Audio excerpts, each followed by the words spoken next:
Assalamualaikum warahmatullahi wabarakatuh. Perkenalkan, nama saya Rahmatul Aini dengan NIM 21042196. Saya berasal dari jurusan Ilmu Administrasi Negara Fakultas Ilmu Sosial.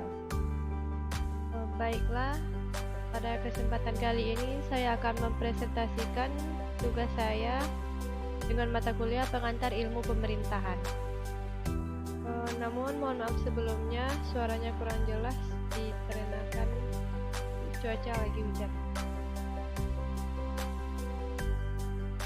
Baiklah, pada presentasi kali ini saya akan menjelaskan beberapa topik yang akan saya jabarkan. Yang pertama itu konsep ilmu, yang kedua konsep pemerintahan, yang ketiga ilmu pemerintahan sebagai ilmu pengetahuan, yang keempat definisi pemerintah dan ilmu pemerintahan, yang kelima pendekatan ilmu pemerintahan. Baiklah, kita masuk yang pertama, konsep ilmu. Nah, kata ilmu itu berasal dari bahasa Arab yang berarti pengetahuan, dan kata ilmu dalam bahasa Inggris adalah sebagai science, yang berarti the study of structure and behavior of the physical and natural world and society, yang artinya studi struktur dan perilaku dari dunia fisik dan alam dan masyarakat, terutama melalui pengamatan dari percobaan. Nah, adapun para ahli yang menjelaskan tentang ilmu yaitu Robert Ross and Ernest van den Hoek. Ilmu ialah sesuatu yang empiris, rasional atau masuk akal, umum, dan sistematik, dan keempat aspek ini terjadi secara serentak.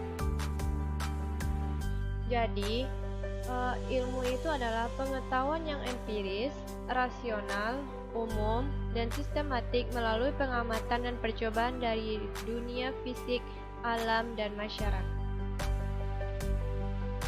Nah, lanjut yang topik kedua, konsep pemerintahan.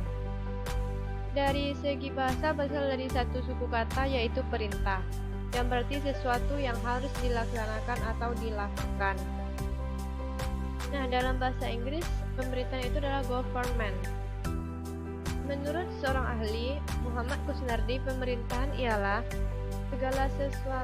segala urusan yang dilakukan oleh negara dalam menyelenggarakan kesejahteraan rakyatnya dan kepentingan yang meliputi tugas-tugas legislatif dan yudikatif. Nah, adapun dari segi ilmiah, yaitu pemerintahan dalam arti sempit dan dalam arti luas.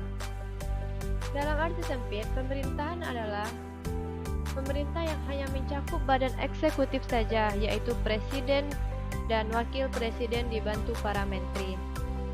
Dalam arti luas, pemerintahan adalah pemerintah yang mencakup di bidang eksekutif, legislatif, dan yudikatif. Berarti mencakup kesemuanya, bukan hanya presiden dan wakil presiden saja, bukan hanya bidang eksekutif saja. Nah, jadi pemerintahan itu adalah organisasi yang mempelajari bagaimana melaksanakan kepemimpinan dan koordinasi pemerintahan dalam pengurusan suatu negara mencakup bidang eksekutif, legislatif, dan yudikatif.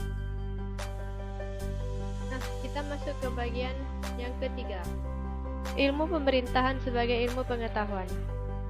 Sebelumnya, ilmu pengetahuan itu adalah suatu sistem dari berbagai pengetahuan yang didapatkan dari hasil pemeriksaan-pemeriksaan yang dilakukan secara teliti dengan menggunakan suatu metode tertentu. Sedangkan ilmu pemerintahan merupakan ilmu pengetahuan yang ilmiah karena memiliki metodologi atau filsafat ilmu dan memiliki guna atau manfaat, yaitu untuk kesejahteraan masyarakat. Jadi, maka dari itu pemerintahan ini tidak dapat berdiri sendiri, namun harus membutuhkan ilmu-ilmu lain untuk mengembangkan ilmu pemerintahan.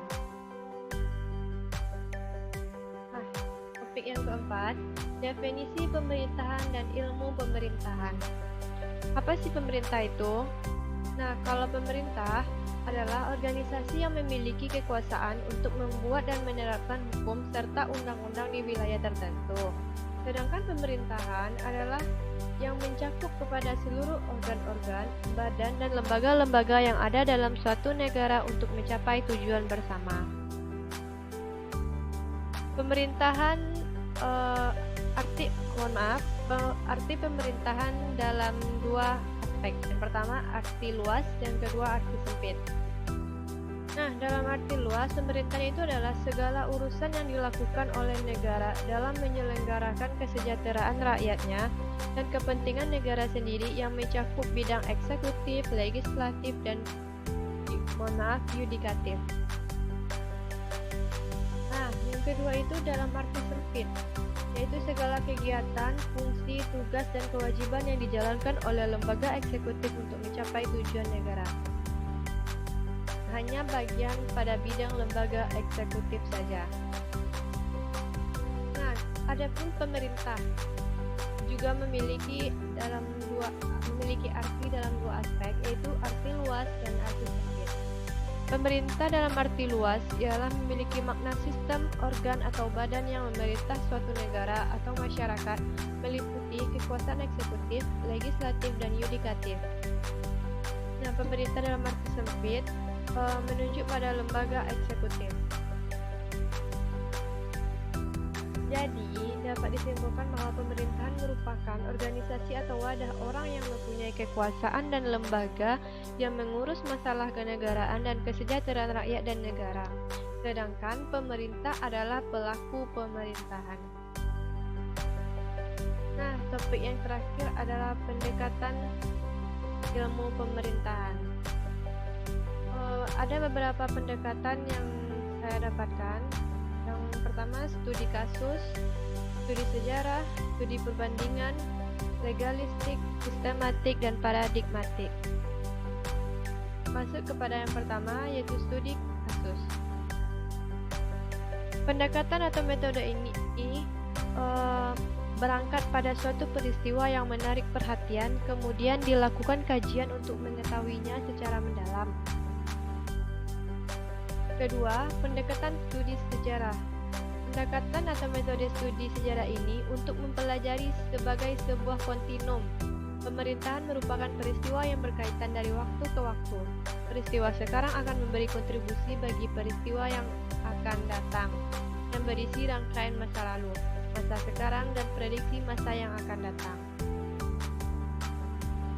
Yang ketiga, pendekatan studi perbandingan. Pendekatan atau metode ini adalah membandingkan satu institusi dengan institusi lainnya yang sejenis. Dapat dilakukan antar tempat, antar waktu, antar peristiwa, antar sistem, dan antar individu. Untuk melakukan perbandingan dengan baik, maka ilmu pemerintahan perlu menggabungkan teori-teori perbandingan pemerintahan. Yang keempat, pendekatan legalistik. Pendekatan atau metode ini cara untuk melihat gejala dan peristiwa dari sudut pandang aturan-aturan formal yang menjadi ciri yang membedakan ilmu pemerintahan dengan ilmu sosial lainnya. Nah, yang kelima, pendekatan sistematik. Pendekatan atau metode ini adalah sebuah menganalisis gejala dan peristiwa pemerintahan. Yang terakhir, 6. Pendekatan paradigmatik.